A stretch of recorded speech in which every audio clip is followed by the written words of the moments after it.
utari Yesu ninde utari Yesu Imana nzima.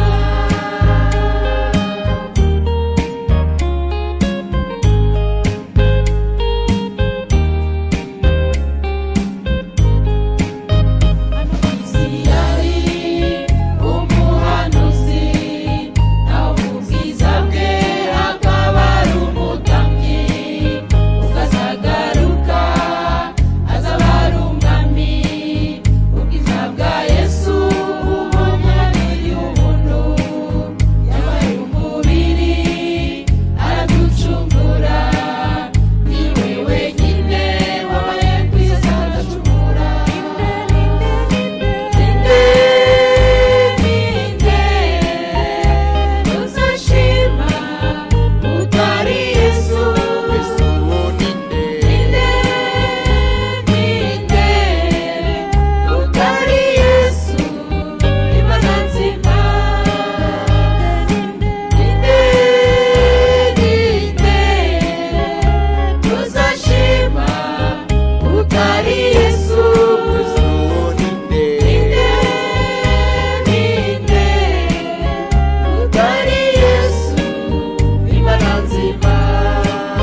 data namwe bashiki bacu dushakanye kubaramutsa mu izina ry'umwami wacu Yesu Kristo. Uwiteka aduhane umugisha mu gitondo cy'uyu munsi. Ndashimira Imana ko ari kubw'ubuntu bwayo tugeze kuri uyu munsi nk'uko twayisabye, ko nibyemera yongera kuduha akanya kugira ngo duhamirize ijambo ryayo, sangire umutsima w'ubugingo. Umwami Imana rero yarabikoze, reka twese tumugarurire ishimwe n'icyubahiro. Ubusize twari twasoje ikibwirizwa kivuga ngo icyubahiro kibe icy'Uwiteka wenyine.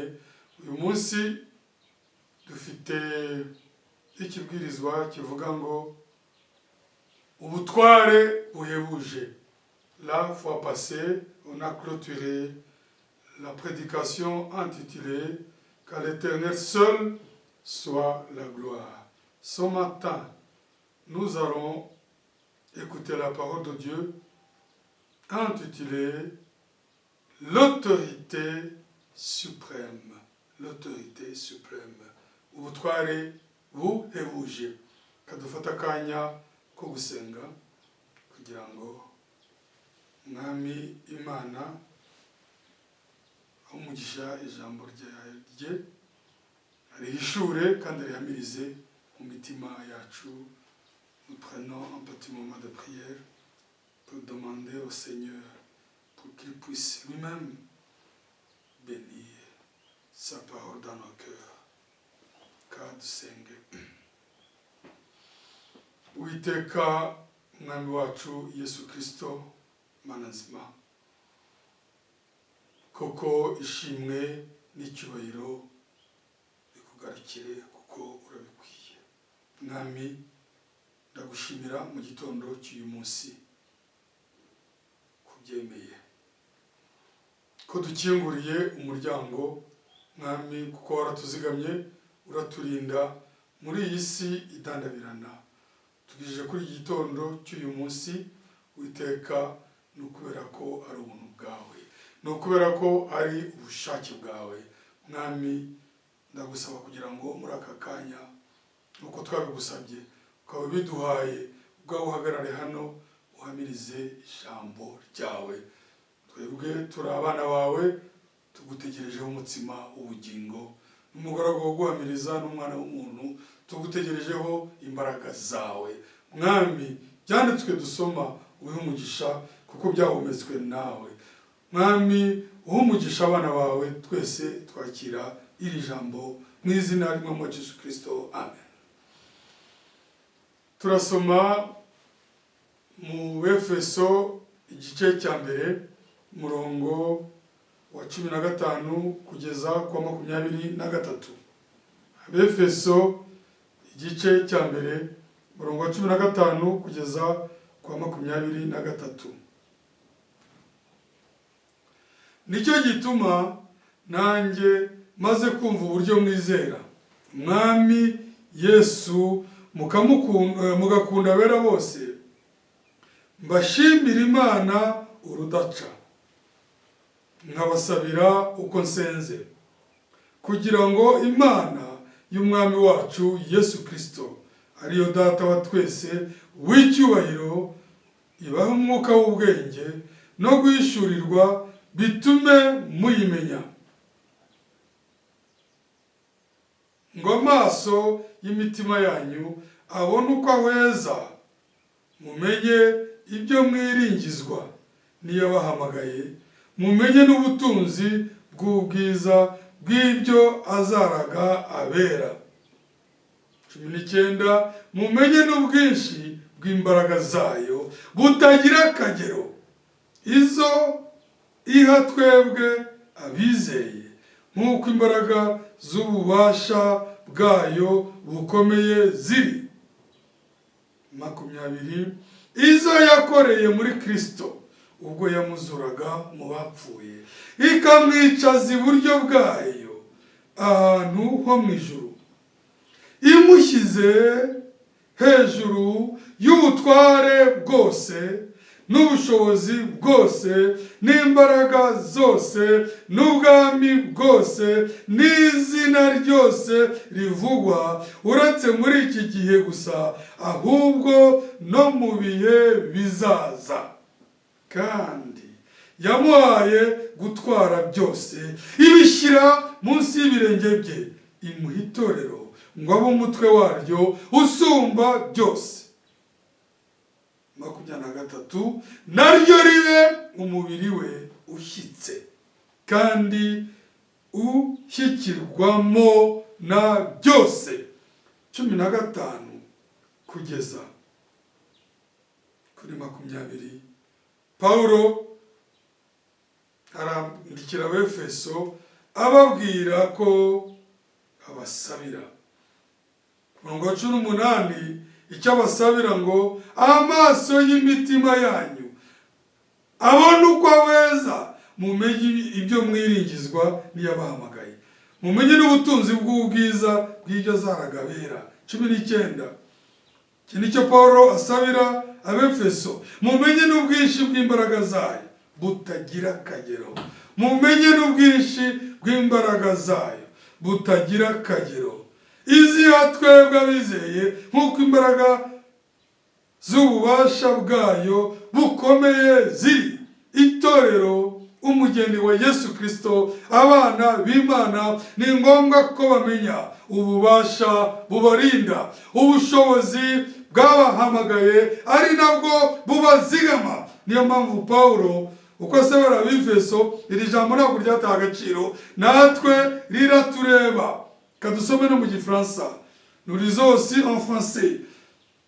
Épître aux Éphésiens chapitre 1er du verset 15 au verset 23. C'est pourquoi moi aussi, ayant entendu parler de votre foi au Seigneur Jésus et de votre amour pour tous les saints, verset 16, je ne cesse de rendre grâce pour vous. Je fais mention de vous dans mes prières. 17. Afin que le Dieu de notre Seigneur Jésus-Christ, le Père de gloire, vous donne un esprit de sagesse et de révélation dans sa connaissance. Vous donne un esprit de sagesse et de révélation dans sa connaissance. C'est ce que nous demandons aussi que le Seigneur nous accorde ce matin, que nous puissions accéder à la connaissance divine, qu'il vous donne un esprit de sagesse et de révélation de sa connaissance. 18. Qu'il illumine les yeux de votre cœur. Il ne s'agit pas des yeux ordinaires, mais des yeux de nos cœurs. Qu'il illumine les yeux de nos cœurs pour que vous sachiez quelle est l'espérance qui s'attache à son appel, quelle est la richesse de la gloire de son héritage qu'il réserve aux saints. Que le Seigneur puisse aussi nous l'accorder. 19. Et quelle est envers vous qui croyons, quelle est envers nous qui croyons l'infinie grandeur de sa puissance. Ici l'apôtre implore le Seigneur pour qu'il illumine les yeux des cœurs des enfants de Dieu, pour qu'ils puissent contempler, discerner la puissance de Dieu, l'infinie grandeur de sa puissance. Inuma Paulo arasabira itorero, arasabira abana b'Imana, natwe turimo ngo Imana iduhumure amaso y'imitima yacu. Murongo wa 19 uravuga ngo 19, mumenye n'ubwinshi bw'imbaraga zayo butagira akagero, l'infinie grandeur de sa puissance, ubwinshi bw'imbaraga zayo butagira akagero. Bibutsa ko ikibwirizwa cy'uyu munsi kivuga ngo ubutware buhebuje, l'autorité suprême.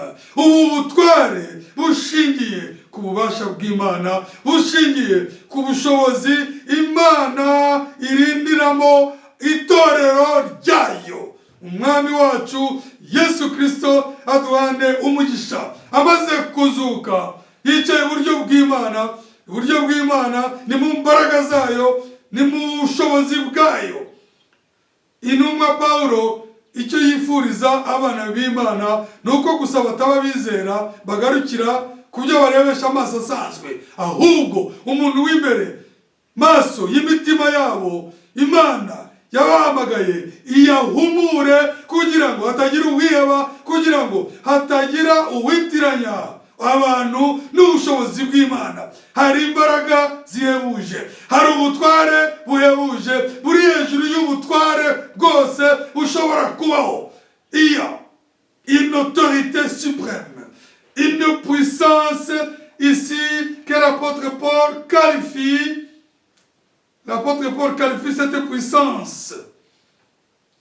Quelle est envers vous qui croyons l'infinie grandeur de sa puissance. L'apôtre Paul la qualifie d'une puissance infinie, illimitée.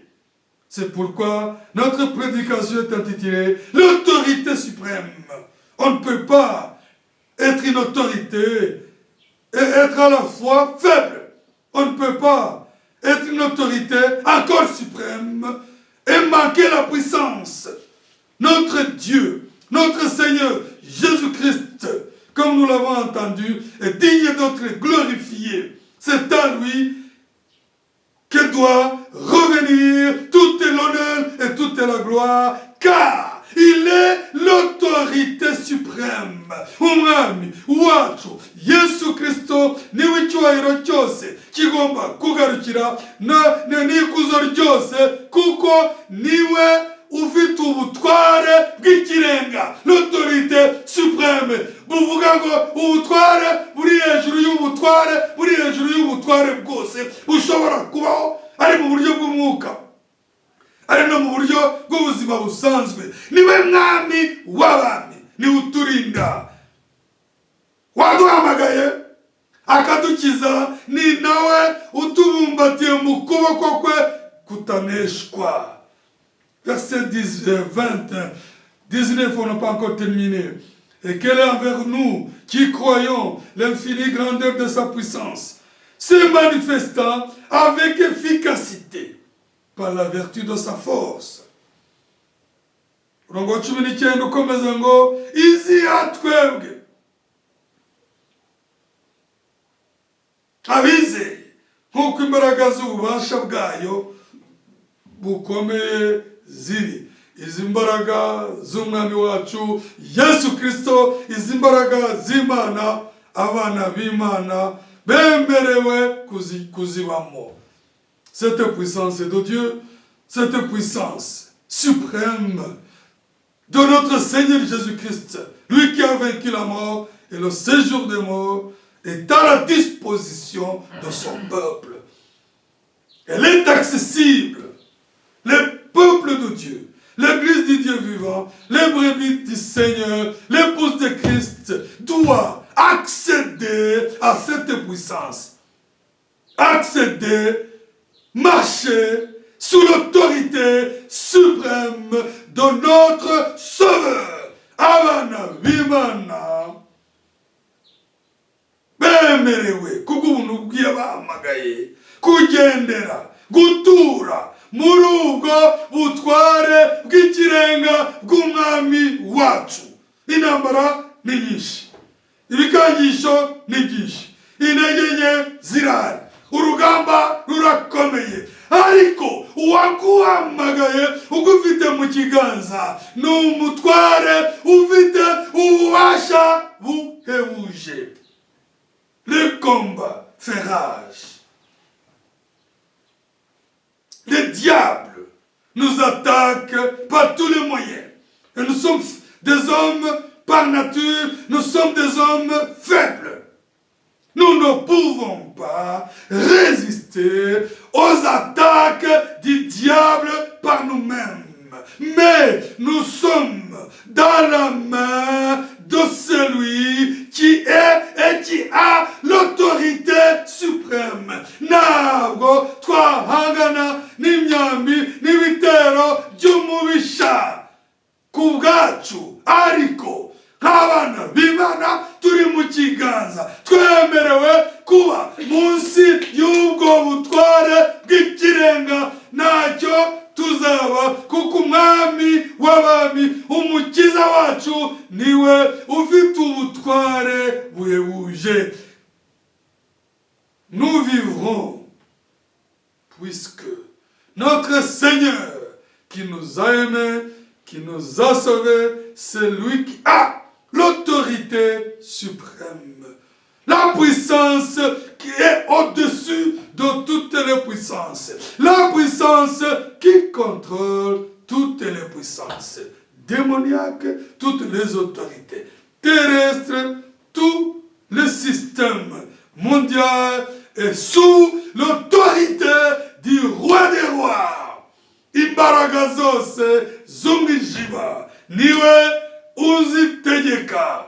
Ubutegetsi bwose bw'isi niwe ubugenga. N'ibitubaho byose biri munsi niwe ubigenzura. Ni mpamvu tugomba gushimira Imana. Uyu mwami w'abami yarivugiye ngo muri Yohana 15 ngo kuko ndiho, niba atari 16, ngo namwe muzabaho.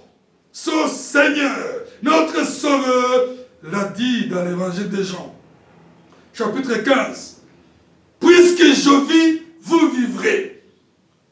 Puisque je vis, vous vivrez. Puisque j'ai vaincu, vous devez aussi vaincre. Puisque j'ai vaincu pour vous. Puisque je suis ressuscité, vous ressusciterez aussi. Puisque je suis vivant, vous serez aussi vivants. Puisque je suis fort, je vous donnerai aussi la force de vaincre. L'autorité suprême contrôle toutes choses. Et pour les élus, pour son épouse, pour ses enfants, ce contrôle-là est favorable. Tout concourt au bien de ceux qui aiment Dieu, comme l'apôtre Paul l'a écrit aux Romains. Uyu mwami w'abami, uyu mutware w'abatware, ufite ubutware buhebuje, niwe utegeka byose, niwe ugenzura imbaraga zose, iz'ikuzimu, izo ku isi, zo mu kirere zose. Niwe ufite tableau de bord, niwe ureba buri gashinge kose k'igihe n'iki kiba muri icyo gihe. Niwe utegeka ibihe, niwe utegeka, niwe ugenga ibitubaho. Ariko icyiza kirimo ibikorwa byose muri ubwo butware bwo kugenzura byose bihuriza hamwe kubera byiza abizera. Tout concourt à notre faveur. Tout travaille ensemble pour le bien des saints, pour le bien des enfants de Dieu, pour le bien des élus. Que Dieu soit loué et qu'il nous bénisse tous dans sa parole. Verset 20. Il l'a déployé, donc cette puissance. Cette infinie grandeur de sa puissance, au verset 20, le serviteur de Dieu dit, il l'a déployé en Christ. Ubwo bubasha butagira iherezo yabugaragarije muri Kristo, en le ressuscitant des morts, amuzura mu bapfuye, et en le faisant asseoir à sa droite dans les lieux célestes. Amaze kumuzura, mwami yicara iburyo bw'Imana, ni mu mbaraga zayo, ahantu ho mu ijuru, dans les lieux célestes. Verset 21. Au-dessus de toute domination. Verset 21. Murongo wa 21. Imushyize hejuru y'ubutware. Imushyize hejuru y'ubutware bwose. Au-dessus de toute domination. Sans exception. le Seigneur ressuscité, aujourd'hui, il est dans la gloire. Il est au-dessus de toute domination. Il y a des dominateurs sur cette terre. Hari abatware kuri iyi si tukiriho, ariko ububasha bwabo n'ubutware bwabo buri munsi y'ubutware buhebuje bw'umwami wacu Yesu Kristo. Ibyo biduha n'ihanga rye, nk'uko Dawidi yabivuze ngo hahirwa ihanga Uwiteka abereye Imana. Bikwiye kuduha kuba mu mutuzo w'imbere, mu miyaga yose, mu nkuba zose, mu ntambara zose, mu biba byose kuri iyi si. Urutare twishemo ni munsi y'izi mbaraga z'umwami wacu wazutse, umwami wacu Yesu Kristo. Ntidukwiye kuwubangana nk'abadafite Imana. Pour tout ce qui se fait et devant tous les événements qui se font sur cette terre et tous les ouragans qui s'abattent sur toute la création, les événements terribles, malgré tout cela, nous, les enfants de Dieu, comme l'apôtre Paul le dit, si nos cœurs sont illuminés pour voir l'infinie grandeur, discerner, comprendre quelle est l'infinie grandeur de sa puissance, nous allons, malgré tout ce qui s'abatte, tous ces malheurs, nous allons demeurer tranquilles dans le Seigneur, sous l'autorité suprême qui contrôle toute domination. Ça c'est Amen. Malgré tout cela, la parole sort pour que le peuple de Dieu sache où se réfugier, sache où se trouve sa force, pour que le peuple de Dieu, malgré que le monde soit ébranlé, le peuple de Dieu puisse rester inébranlable par la foi dans l'autorité suprême qui contrôle toutes choses. Akamaro k'isengesho ry'intumwa Pawulo adusabira ngo umwami wacu awejeshe Imana ihumura amaso y'imitima yacu y'umuntu w'imbere, dushobore kumenya imbaraga zihebuje z'uwatsinze urupfu, z'uwazutse, no kugira ngo mu nkuba, mu miyaga, mu bititizi isi byose, mu byikubita ku isi byose, bikuye umutima abaremwe, abana b'Imana bo babe mu mutuzo, babe mu mahoro, bari munsi y'ukuboko k'ufite ubutware buhebuje buri hejuru y'ubwami bwose. N'uyu murongo wa 21.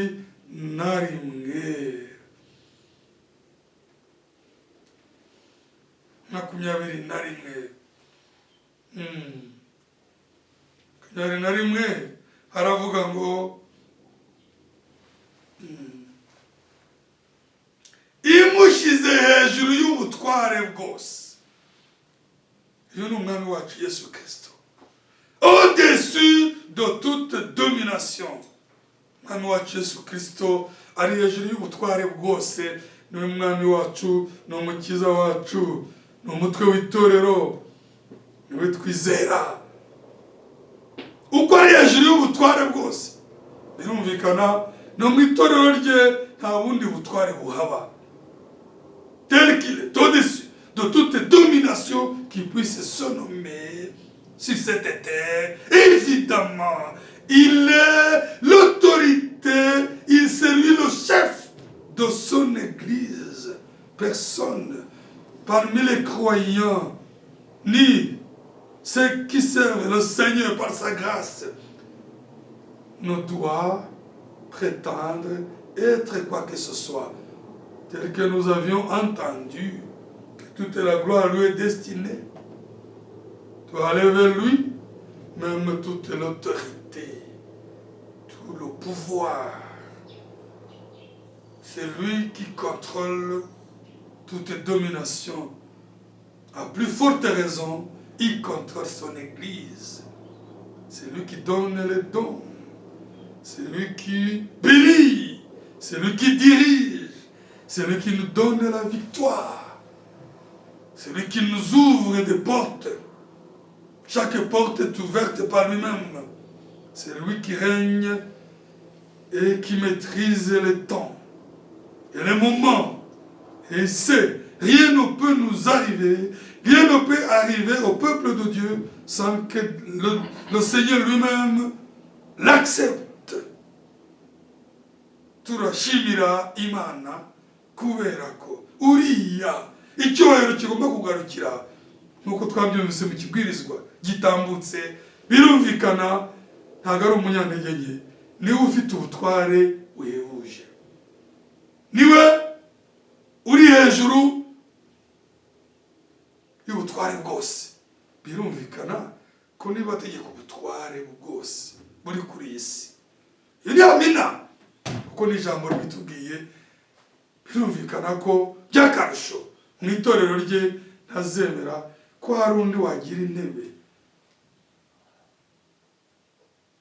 yo kuritegeka ntabwo byashoboka ni nayo mpamvu tutari idini ritegekwa n'abantu umugeni wa Yesu Kristo itorero ry'Imana abana b'Imana bari munsi y'ubutware bw'umukiza niwe bareba niwe dukurikira niwe utuyobora niwe tugarurira ishimwe n'icyubahiro turakomeza de continuer à lire le verset 21 au-dessus de toute domination de toute autorité au-dessus de toute domination de toute autorité hejuru y'ubutware bwose n'ubushobozi bwose de toute puissance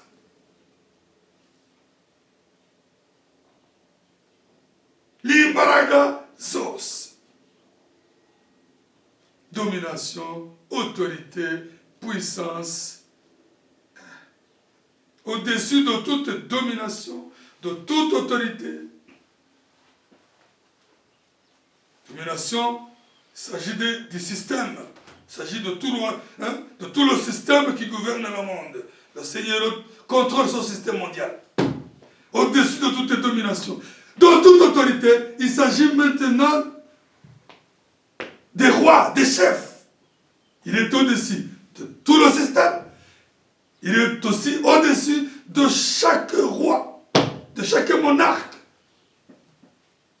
de chaque chef. Le Seigneur les contrôle de toute puissance, même de toutes les puissances qu'ils peuvent disposer.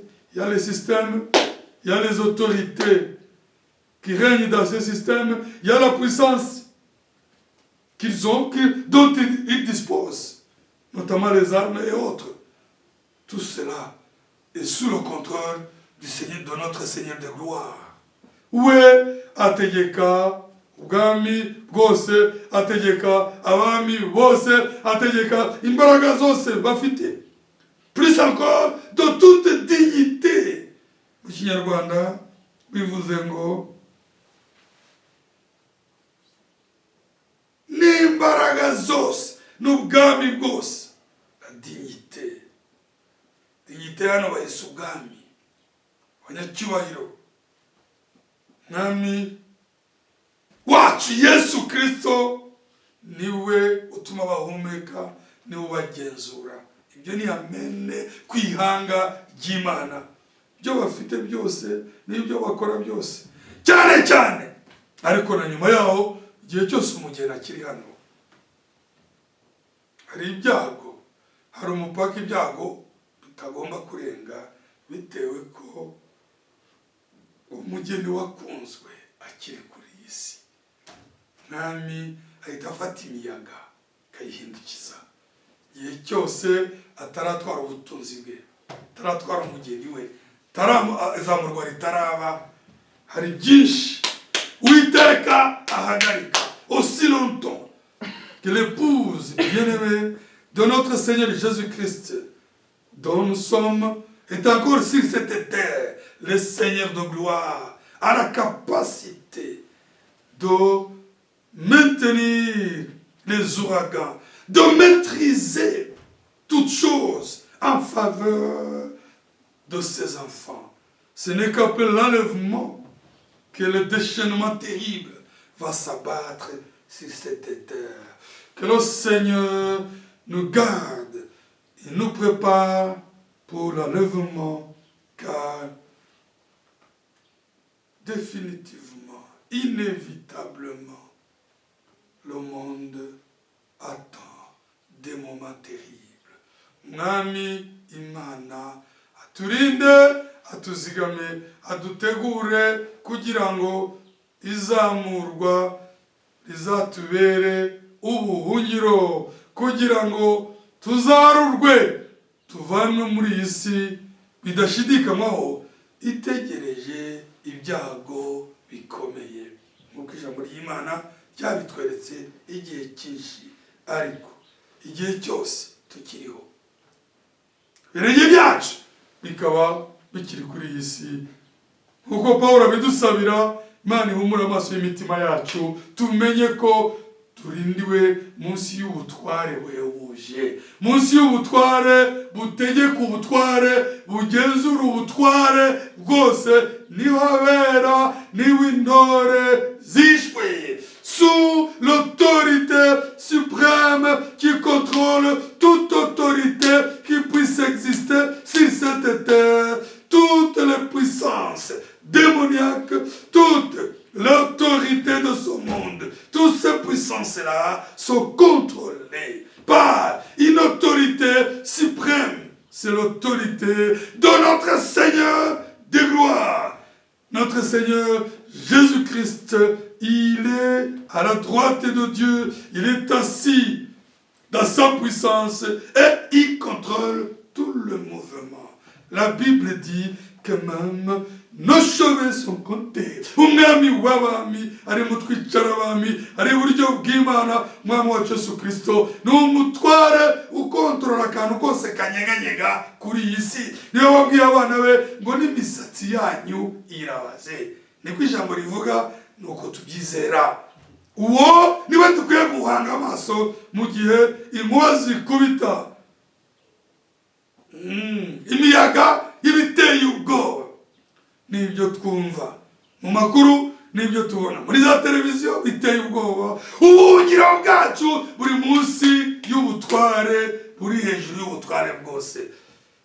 Pour tout ce qui des choses terribles que nous aussi, en tant qu'habitants de cette terre, nous apprenons à travers les médias, nous observons, nous entendons des choses terribles. Nous ne devons pas nous interdire, nous ne devons pas être ébranlés dans notre homme intérieur comme ceux qui n'ont pas d'espérance, car nous sommes un peuple averti et nous sommes cachés sous l'autorité, nous sommes gardés, nous sommes protégés. Oh, dans l'amour de Dieu. Et sous sa main, turindiwe munsi y'ukuboko k'umutware w'abatware, turindiwe mu rukundo rwe. Dukwiye kutamera nk'abandi batagira ibyiringiro. Verset 21, nous continuons. Au-dessus de toute domination, de toute autorité, de toute puissance, de toute dignité et de tout nom qui peut être nommé. Non seulement dans le siècle présent, mais encore dans le siècle à venir. Turebe mu Kinyarwanda icyo batubwiye, murongo wa 21.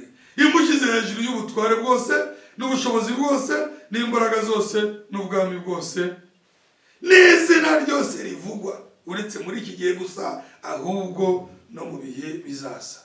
Amazina yose yabavugwa ibihangange.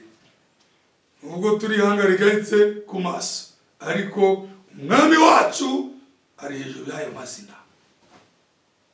Peu importe la renommée et les grands noms qui puissent se nommer sur cette terre, dans le siècle présent, même dans le siècle à venir, quoique nous soyons un peuple négligeable, apparemment simple, qui est impopulaire, une église presque inconnue. Mais nous, les élus de Dieu, l'épouse du Dieu vivant, nous sommes un grand peuple par rapport à notre chef. Actuellement, on ne peut pas nous reconnaître. Mais le moment viendra où le peuple de Dieu sera manifesté. Mais nous ne devons pas, comme eux, ignorer qui nous sommes. Nous sommes un peuple gardé sous la grande puissance. Ici, na vituzi, mukumwami wacu, yabivuze muri Yohana wa mbere gatatu, ngo isi ntiyabame, kuko isi itamenye, namwe niko itabamenye. Uko isi itazi umwami wacu Yesu Kristo, niko itazamenya mwihangarike. Ariko twe nitwambera nabo, ngo natwe tuyoberwe, tujishwe, twibagirwe abo turibo. Turi ihanga rihambaye, rikomeye, kuko umuyobozi waryo, umwami wacu, nyiraryo ari hejuru y'ubushobozi bwose. Ibyo biduhe amahoro atagabanije. Que cela, le fait d'appartenir, d'être dans son royaume, le fait d'être le peuple de celui qui règne sur toute autorité, doit nous donner la tranquillité, que nous puissions vivre dans notre intérieur, dans une paix inaltérable. Mumuntu wacu w'imbere, nubwo hanze nkuwazikubita ibiteye ubwoba biriho, ariko mu muntu wacu w'imbere kumenya ko turi munsi y'ukuboko k'umwami ugenga byose, ufite ubutware buhebuje, utegeka imiyaga, wa wundi wabwiye inyanja ngo tuza, niwe n'ubu uturinda.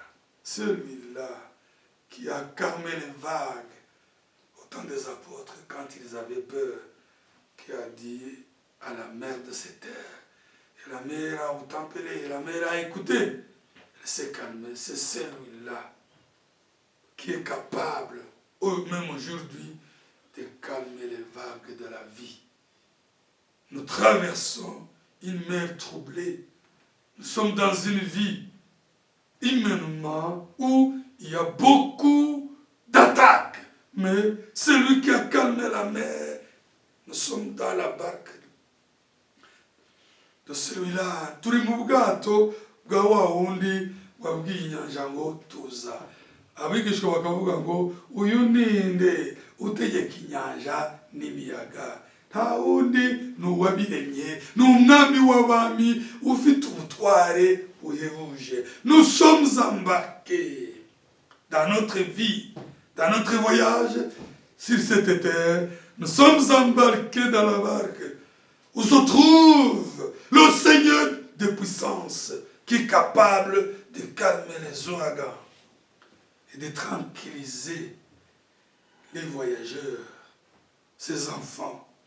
Nous sommes privilégiés.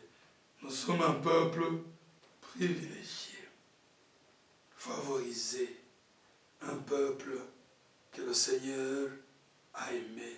Turi ihanga ryakunzwe, turi ihanga ryatoneshejwe umugeni wa Yesu Kristo. Umwami yakunze ibi tubihesha agaciro, tumusaba ngo adushoboze kumukurikira, adushoboze kumwumvira, adushoboze kumukorera, adushoboze kumwizera, duturize munsi y'amababa ye. Que nous puissions, que le Seigneur nous accorde la grâce de le suivre, de le servir, de le payer et de rester tranquille sous sa main puissante.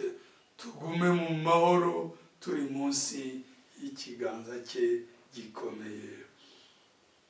Au verset 22, il a tout mis sous ses pieds. Umurongo wa 22. Kandi yamuhaye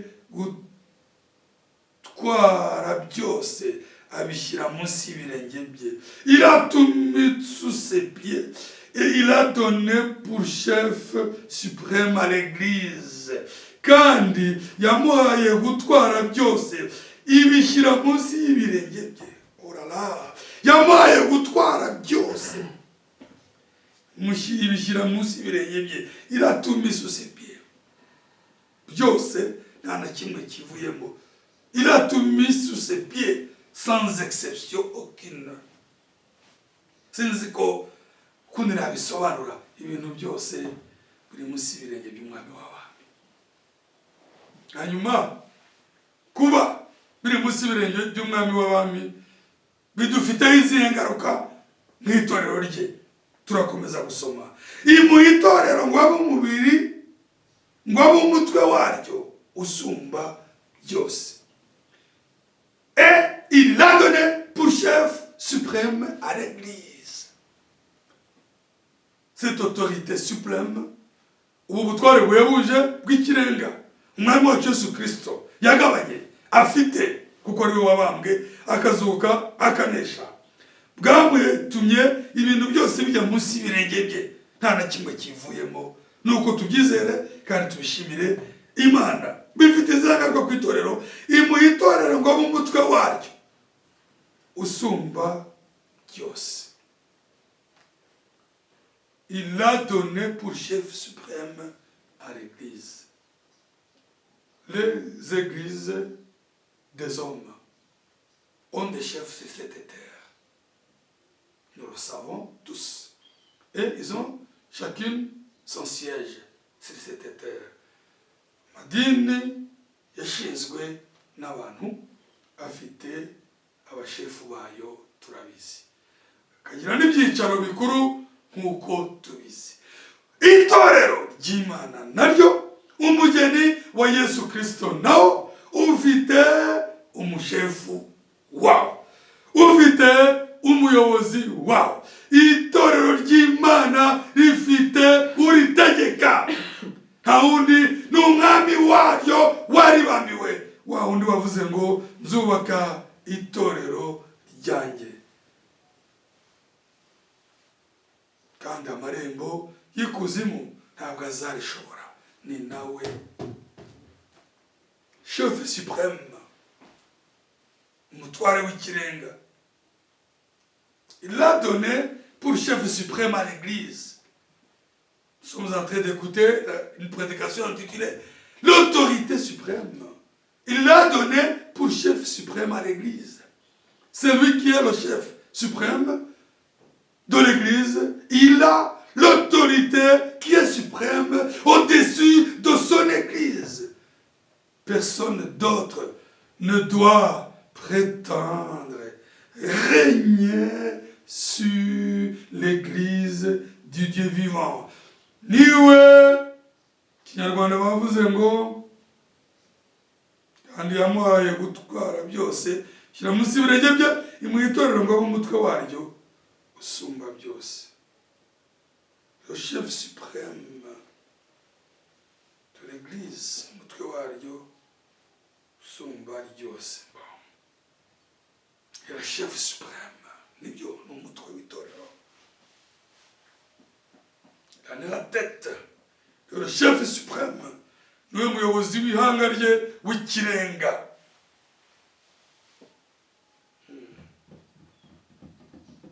Abayobozi b'ikirenga barahari mu madini b'abantu, ariko ibyo ntibikabeho umugeni wa Yesu Kristo. Nta bakozi bw'ikirenga, nta muyobozi w'ikirenga. Umuyobozi w'ikirenga ni umwami wacu Yesu Kristo, afite ubutware buhebuje. Kandi nagira ngo mbabwire ko ubwo butware ari ijambo rye, ategekesha ijambo rye. Iyo twumviye ijambo rye tukaba munsi y'ijambo rye, tuba twemeye ingoma ye. Il a l'autorité suprême. Il règne sur son Église. Et permettez-moi de vous dire que cette autorité, cette puissance par laquelle il dirige son peuple, c'est sa parole. Si longtemps que nous soumettons à l'autorité de la parole, nous sommes sous l'autorité de ce chef suprême de l'Église. Si nous obéissons à sa parole, c'est à ce moment-là qu'il règne dans nos vies. Iyo twumvira ijambo rye tukaryubaha tukaryakira tukarishyira mu bikorwa tukarinezererwa tuba twakiriye ingoma ye kandi turi munsi y'ubutware bwe. Verset 23. Qui est son corps? La plénitude de celui qui remplit tout en tout. Naryo riba umubiri we, ari ryo mubiri we, ushyitse kandi ushyikirwamo na byose. Itorero ry'Imana nzima ni umubiri wa Kristo. Nawe akaribera umutwe, akaribera umwami, akaribera umutware, akaribera umuyobozi. Niba ufata ibyemezo. Ubutware bwose, umutware niwe ufata ibyemezo bikenewe, abandi bakamubera abayoboke. Dans tout royaume, c'est le chef, c'est le roi qui décide. Et tous ses sujets, tous ceux qui sont sous son règne, doivent accepter ses décisions. C'est lui le décideur. No mu itorero ry'Imana, umwami wacu Yesu Kristo niwe ufata ibyemezo. Dans l'église du Dieu vivant, le Seigneur Jésus-Christ, qui est aussi notre Sauveur et notre Dieu, c'est lui qui prend les décisions. Nous tous, en tant que croyants, sur tous les échelons, desquels échelons ne devraient pas même avoir beaucoup d'importance. Tous les enfants de Dieu, nous sommes les membres du corps de Christ. Mu nzego zose ziri mu itorero ry'Imana, izo nzego zidakwiye no guhabwa agaciro gakomeye, kuko abana b'Imana twese turi ingingo z'umubiri wa Kristo, dushinzwe kwemera ibyemezo bifatwa n'uyu mutware. Nous devons accepter les décisions prises par l'autorité qui nous dirige, par le Seigneur de gloire, par notre Dieu, à qui appartient son peuple. Mais il exerce son autorité à travers la parole, parce que nous n'allons pas le voir physiquement. Ntabwo tuzamubona uyu mwami w'abami mu buryo bw'umubiri ategekesha ijambo rye. Ni nacyo kibazo kenshi abantu basitaraho, kuko uyu mwami ubu ariho mu buryo bw'umwuka, akaba ari mu ijambo rye, akaba ategekesha ijambo rye, yishurira abana be. Ab'Imana ihumura amaso, bituma abantu bagwa mu mutego wo gushaka kwiha ubutware, kuko abantu bakunda abatware bagaragara, nk'uko Isirayeli yigeze kubwira Samweli ngo nabwira Imana ibaho umwami azajya bayobora ku rugamba, kubera ko n'andi mahanga afite abami bagaragara. Samweli biramubabaza, kuko Uwiteka niyo wari umwami wabo. Intambara yaba Uwiteka abarwanirira, byaba ngombwa akamanura amabuye akabamara, byaba ngombwa akamanura umuriro. Umwami w'abami yabaga ari ku rugamba yirwa arwanira ihanga rye. Abantu bageze ko bakunda ibigaragara, babwira Samweli ngo nabashakira umwami, ngo nabwira Imana ibaho umwami. Samweli nababara atari icyo mwaburanye Imana. Imana iramubwira iti sawa ari we wanze, nijye banze kumvira, basuzuguye umutware bwanjye. Abantu iteka bashaka umutware ugaragara. Imana iramubwira iti ndamubaha ba Sawuli, atazabakenesha, azabashyira mu bucakara, bazamuhigira, bazamujabwe. Nibo bashatse umwami w'umuntu, ariko Uwiteka niwe mwami w'abami, niwe udutegeka, kandi turabyishimiye. Na n'ubu uyu mutego ubaho, même actuellement, puisque les gens aiment les choses visibles, ils tombent dans les pièges de se choisir des autorités humaines pour régner sur eux, des hommes pour les conduire. Et se partagent des titres, les ministères qui sont en Éphésiens 4, apôtres, docteurs, pasteurs, évangélistes, et tout connaît, tous ces ministères-là, les gens ont changé ces ministères en titre pour leur honneur. Buriya bukozi bw'ijambo buri hano mu Befeso 4 abantu babuhinduye ibyubahiro byabo uko ijambo ry'Imana rivuga hano mu Befeso 4:11 ngo nuko bamwe kuba intumwa, abandi kuba abahanuzi, abandi kuba ababwirizabutumwa bwiza, n'abandi kuba abungeri n'abigisha, kugira ngo abera batunganirizwe rwose gukora umurimo wo kugabura iby'Imana. Ephésiens 4:11. Et il a donné les uns comme apôtres, les autres comme prophètes, les autres comme évangélistes, les autres comme pasteurs et docteurs. 12. Pour le perfectionnement des saints, en vue de l'œuvre du ministère de l'édification du corps de Christ. Imana yo yatanze ubukozi kugira ngo umubiri wa Kristo ushobore gutunganywa. Ariko kubera ko abantu bakunda ibyubahiro, nabo bayobora bakunda kuyoborwa no kugira abashefu bagaragara, bagakura amaso ku ijambo, ntibiringire iyo Mana, bakumva ko bafite umuntu ubayobora. Uko siko bikwiriye kumera, kandi siko biri mu ihanga ry'Imana nzima.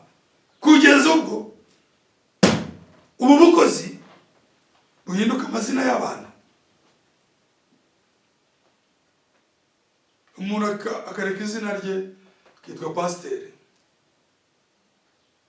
akitwa apôtre,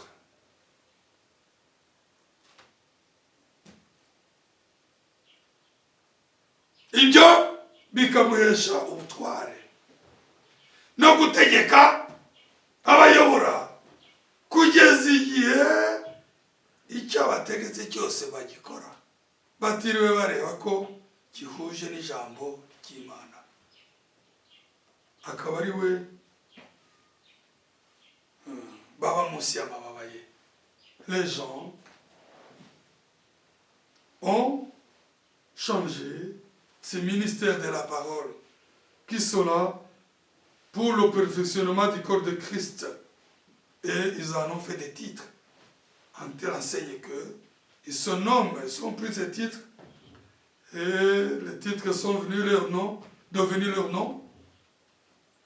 On s'appelle pasteur, apôtre, en telle enseigne que même à peine on oubliera, on ne peut pas citer leur nom. D'un pasteur, son nom, on ne peut pas le citer. Mais nous rendons gloire au Seigneur que dans le peuple de Dieu, au sein de l'Église du Dieu vivant, de telles choses n'existent pas et n'ont pas de place. Turashimira Imana ko ibintu nk'ibyo byo kwihamakuzo no kugabana ibyubahiro no kwitwa ibyari ubukozi bikaba amazina y'abantu bamwe, kugeza igihe abantu batinya kuvuga izina ry'umuntu. Ibyo ngibyo Uwiteka himbazwe ko yabiturinze. Kandi aho ijambo ry'Imana ribwirizwa ry'ukuri, abantu bagatozwa kuri umwanya wa mbere, ntabwo abantu baha imyanya abantu, abana b'Imana barekera umwanya iryo jambo. N'uwo Imana yarinyuzamo baravuga ngo Uwiteka himbazwe, kandi mwene data Imana imuhe umugisha, kuko ntabwo riba ari irye. C'est la parole de Dieu qui peut passer sur la bouche, sur la langue de quelqu'un. Mais l'honneur ne doit revenir à celui qui a donné la parole, à celui qui nous nourrit, à celui qui vit en nous, à celui qui nous a sauvés, à celui qui nous dirige, à celui sous la main duquel nous vivons. Icyubahiro n'ikuzo bigomba kugarukira utubeshejeho, udutunze, umanura ijambo, uturwanirira, uturindira munsi y'ukuboko kwe. Niwe wenyine ukwiriye guhimbazwa. Mwami Imana aduhane umugisha. Mu izina ry'Umwami wacu Yesu Kristo. Turasoma muri Matayo 16 umurongo wa 18 kugeza kwa 19.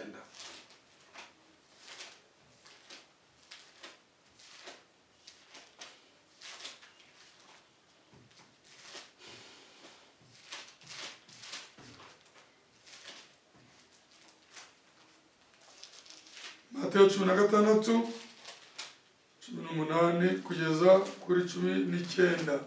Matthieu 16 verset 18 au verset 19.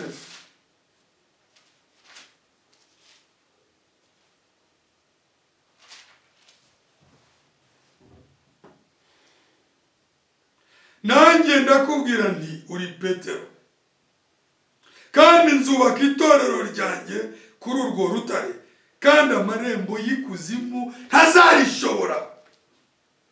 C'est le verset 18 de Matthieu chapitre 16. Et moi, je te dis que tu es Pierre, et que sur ce roc, je bâtirai mon église, et que les portes du séjour des morts ne prévaudront point contre elle.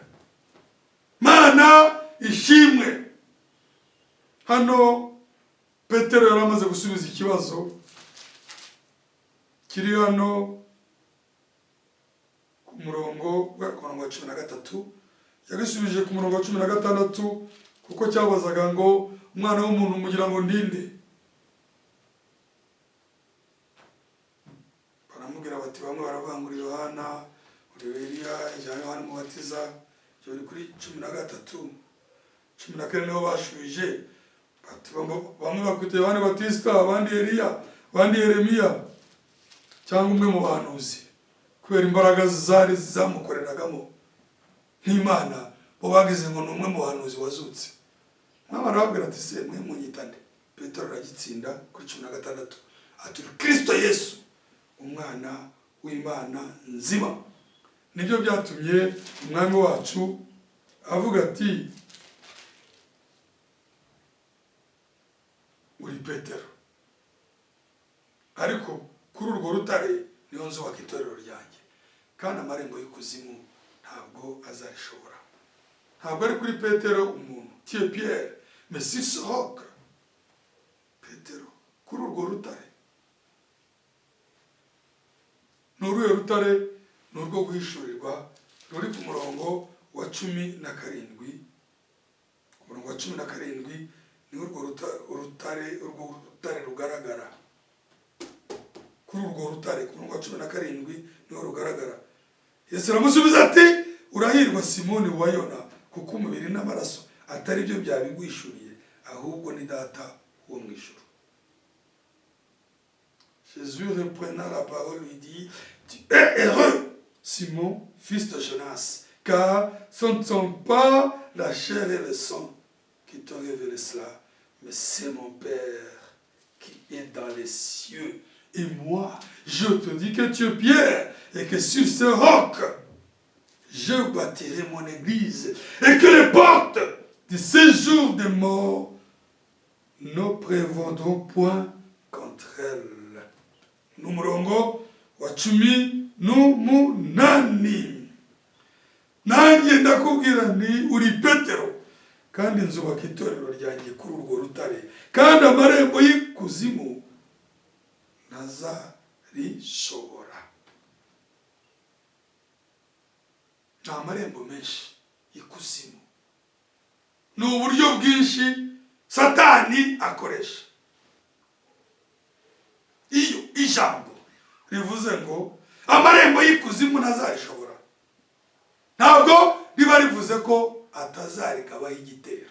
Oya, azaritera, azarirwanya, ahubwo ijambo ravuze ngo ni iyo aya marembo atari kuba azaritera, iyo aya marembo atari kuba azadutera, kamvuge gutyo, izi mbaraga z'ikuzimu zari kuba zitazaturwanya, ntabwo ijambo kutazarishobora ryaza.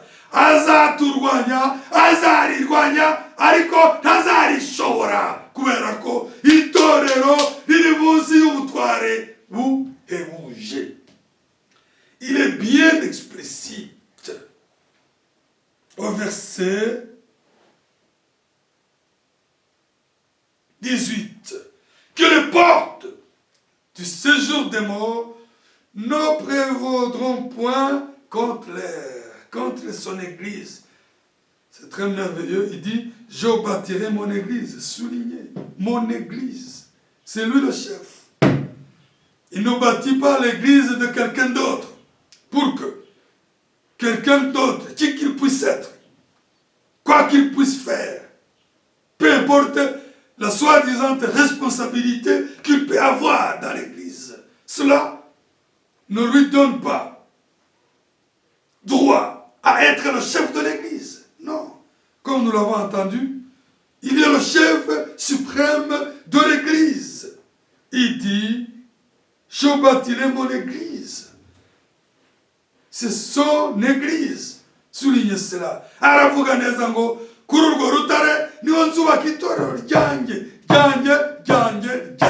Je bâtirai mon église, mon église, mon église.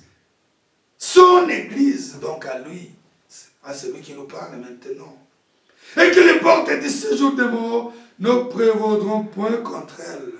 Ils vont l'attaquer, mais ils n'auront pas la prééminence. Ils n'auront pas la victoire. Ils ne peuvent pas prévaloir. Chaque fois que le diable attaquera son peuple, il sera voué à l'échec. La victoire doit revenir au sein de Dieu, car le Seigneur, qui est le chef de son peuple, c'est lui qui combat pour nous. Ce n'est pas nous qui combattons, c'est le Seigneur de gloire, le Seigneur Jésus-Christ qui combat pour son peuple, pour sa maison. Nambara siyachu inambara niyuwiteka sitwe turwana, hararwana uwanesheje, hararwana uwamenye amaraso, hararwana uwabambwe, hararwana uwazutse akanesha. Birumvikana neza nk'uko iri jambo ribitubwira ngo ubutware buhebuje, ubutware bw'ikirenga, utegeka itorero niyo bavuze ngo amarembo y'ikuzimu ntazarishobora. Twebwe icyo dukwiye kuvuga ni ukuvuga ngo amen, ndagushimira ko ndi umwe mu bana bawe. Niba ari ibyo ibitero byose umwanzi angabaho, azangabaho, uwankunze azandegera, ntabwo azanshobora. 19 turimo turagera aho dukungikira kuri uyu munsi. Nzaguha imfunguzo z'ubwami bwo mu ijuru, kandi icyo uzahambira mu isi kizaba gihambiriwe mu ijuru, n'icyo uzahambura mu isi kizaba gihambuwe mu ijuru. Uyu ni Petero. Ni ikintu gikomeye cyane. Verset 19. Je te donnerai les clés du royaume des cieux.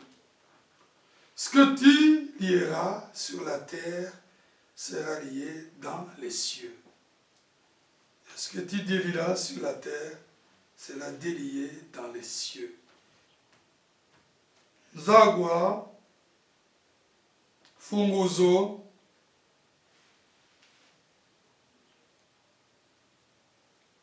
z'ubwami bwo mu ijuru. Imana ishimwe cyane kandi yimbazwe kandi duhana umugisha. Ni iby'igiciro kuba muri iri torero.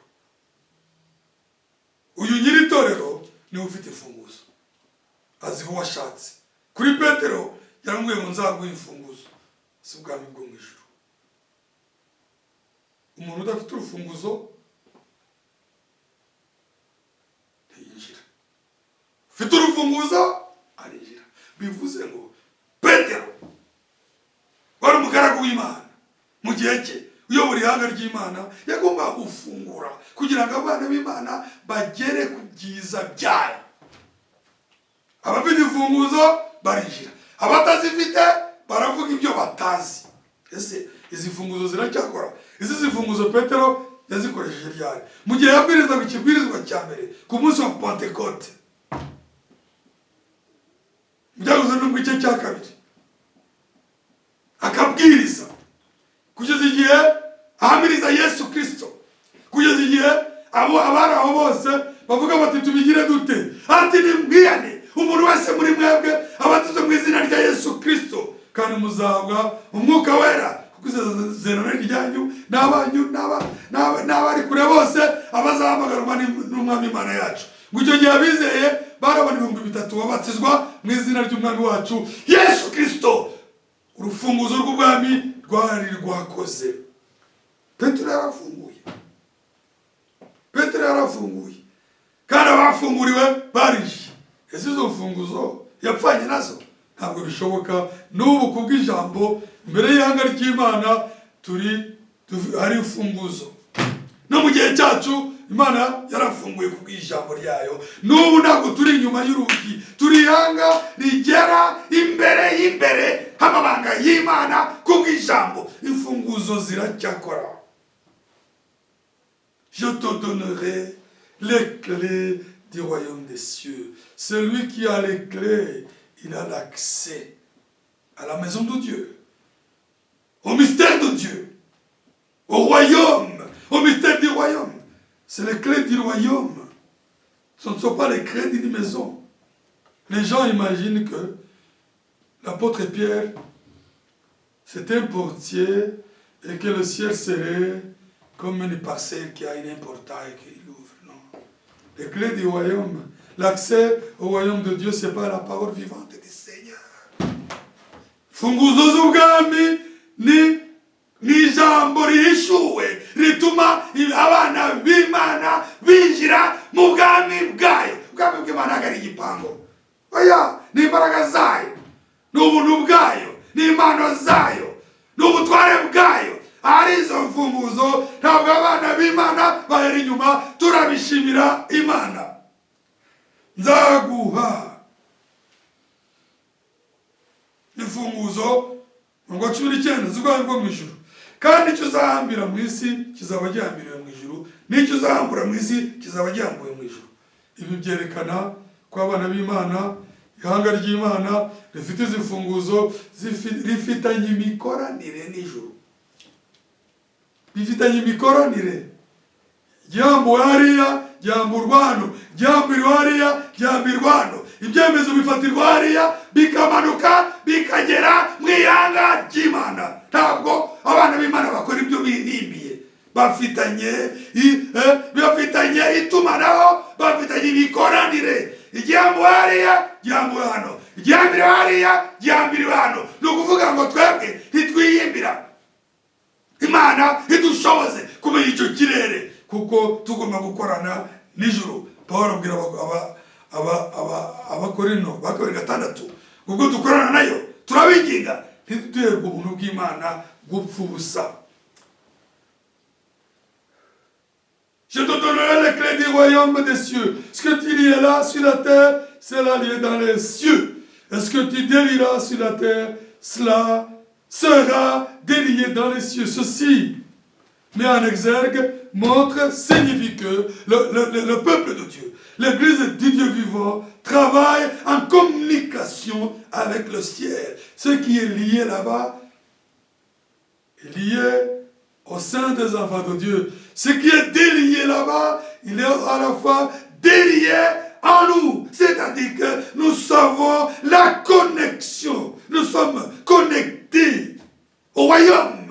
Et les décisions que Dieu prend dans sa volonté, ces décisions-là, nous avons la capacité de les percepter. Nous ne sommes pas un peuple qui est dans l'aventure. Nous sommes connectés. Nous avons le networking. Les décisions qui se prennent là-bas, dans les cieux, le Seigneur qui les prend. Il les révèle à son peuple qui est sur cette terre. Nous ne sommes pas un peuple dans l'aventure qui est derrière hommes, qui est derrière des petits hommes, mais nous suivons un grand Dieu qui prend des grandes décisions selon sa volonté et qui nous les communique par sa glace. Ntabwo dukurikiye abantu b'integenye, ntabwo dukurikiye abantu batagira icyo bashoboye, dukurikiye Imana y'igihangange, Imana ifite imbaraga, Imana ifite ubutware, Imana ifite ibyemezo mu bwami bwayo, ikabimanura, ikatubashisha kubimenya, tukagenda muri iyo fierté, muri izo mbaraga. Haleluya! Imana iduhane umugisha. Ihanga ry'Imana ntabwo ari ihanga riciriritse, ntabwo ari ihanga rikurikiye abantu babyawe n'umugore, ni ihanga rikurikiye umwami w'abami. Le peuple de Dieu, ce n'est pas un peuple vulgaire, ce n'est pas un peuple simpliste qui suit des petits hommes nés de femmes. C'est un grand peuple qui suit un grand Dieu, qui sert un grand Dieu, qui sert un homme appelé, qui scelle, qui suit, qui sert Jésus-Christ le Seigneur notre Dieu, le roi des gloires, le ressuscité. Il est grand, il est fort, il est puissant, il est merveilleux. Il sauve, il guérit, il délivre, il pardonne, il décide, il conduit. Il fait tout selon le bon plaisir de sa volonté. Ntabwo dukurikiye abaturage babyawe n'umugore, niyo baba ari ababwirizabutumwa, dukurikiye Imana ikomeye. Uwo Yohana yavuze ngo wavuye mu ijuru aruta bose, n'umwami w'abami. Ntidukurikiye abantu b'abanyantege nke batagira icyo batumarira, dukurikiye Imana ikiza, Imana ibohora, Imana ibabarira, Imana itabara, Imana ishoboye, Imana iturinda. Hasigaye abandi bose ni bene data, twese dutunzwe n'ubuntu bwayo, turi munsi y'amababa y'Imana ikomeye. Nous sommes sous les aigles d'un Dieu fort, le grand aigle, nous sommes ces aiglons. Nous sommes protégés sur le regard de l'autorité suprême. Turindiwe munsi y'ijisho ry'umutware uhebuje. Kadukungikire hano uko Imana yabishatse, niko itugaburiye. Cyo tuyisaba yo kuduha gushyikira uburebure n'umubande w'ijambo ryayo, umuntu wacu imbere imitima yacu ibona izi mbaraga nk'uko Pawulo yabisabiye Abefeso. Nous arrêtons par ici. Ce que nous demandons au Seigneur, c'est qu'il puisse illuminer les yeux dans nos cœurs, les yeux intérieurs, tels que l'apôtre Paul a supplié Dieu d'ouvrir les yeux des cœurs des enfants de Dieu à Éphèse, qu'il nous accorde aussi cette grâce pour que nous ne puissions pas ignorer la puissance de Dieu sous laquelle nous sommes protégés, kugira ngo tutajijwa tukayoberwa imbaraga ziturinze, tukavaho twakeka ko hari icyo umuntu uwo ari we wese yatumarira. Iyo tubona izo mbaraga z'Imana, ushakisha izindi, ukaba wanagwa mu mutego wo gukeka ko hari icyo umuntu yakumarira. Quand tu ignores cette puissance qui te garde, tu tombes dans les pièges de chercher une protection venant ailleurs. Il peut t'arriver même de prétendre être gardé par quelqu'un d'autre. Les hommes nés de femmes n'ont rien à nous donner, n'ont rien à faire. Nous tous, les humains, nous attendons à la protection de cette autorité suprême. Umuntu wabyawe n'umugore ntacyo yaduha, ntacyo yatumarira. Twese abaremwe turi munsi y'ukuboko k'uwo mutware, kandi dutegereje gutabarwa guturuka kuri we. Kadusenge, nous allons prier pour que le Seigneur bénisse sa parole. Tugiye gusenga Imana, umugisha ijambo ryayo. mwami mwiza, mwami w'abami, mwami wacu Yesu Kristo, shimwe n'icyubahiro bikugarukire. Ndagushimiye mwami kubw'umutsima utumanyuriye, nta byinshi mfite kongeraho uretse kugusaba ubwawe. Uko Pawulo yasabiye Abefeso natwe bitugereho, udushoboze wejeshe amaso y'imitima yacu y'umuntu w'imbere, tubashishe mwami kubona ubutware bwawe, kubona imbaraga zawe, kubona ubuntu bwawe. Muri ibi bihe isi dandabirana, uduhe kuba munsi y'amababa yawe, tube mu mutuzo, tutitaye kubibera hanze aha, twishe mu rutare. Uturinde, utwongorere, utwigishe, wemeze imitima yacu mwami ibijyanye n'ubushake bwawe. Nk'uko twabyumvise, duhore dukorana nawe mu bwami bwawe, ntutugire abashyitsi.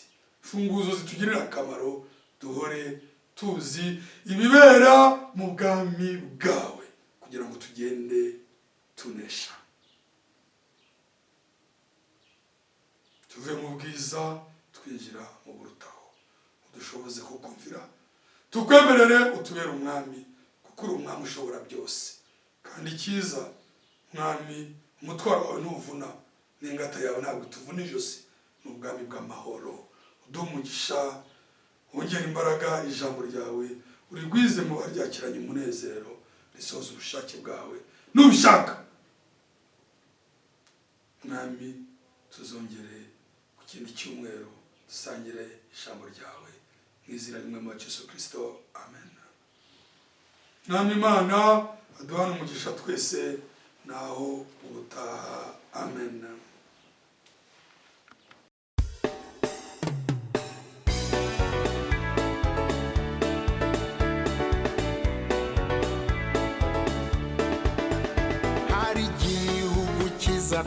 Twasezeranijwe, iyo nkirebye kiranezeza, mbega nshuti yanjye urakifuza, abera batashye bakikiteze, benshi bazaririmba ishimwe ryiza, bicaranye n'umwami w'abami, bazava iburasirazuba, abandi bava iburengerazuba, bazava mu majyepfo na ruguru, abo ni umugeni wa Yesu.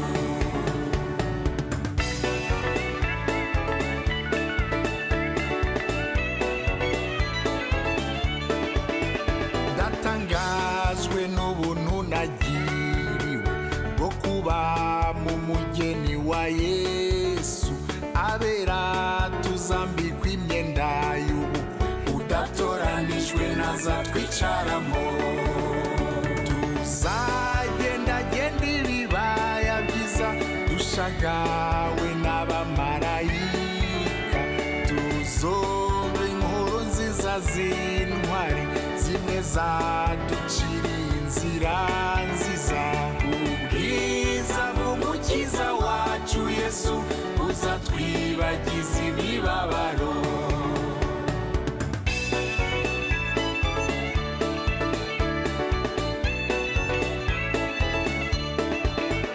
Tuzumve inkuru nziza za Dawidi, Eliya, Yoshuwa na Kalebu, ukuntu babaye intwari cyane, mbega mwene data uzaba uhari.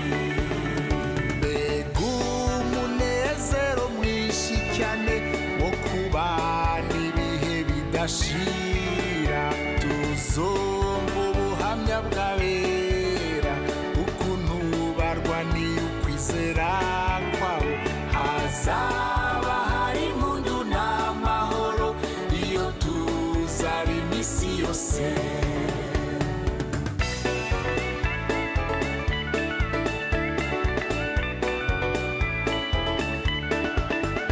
Ikindi gihebuje mwene data, n'ugutura Yerusalemu nshya, itatse amabuye y'igiciro byinshi ibyishimo bizaturenga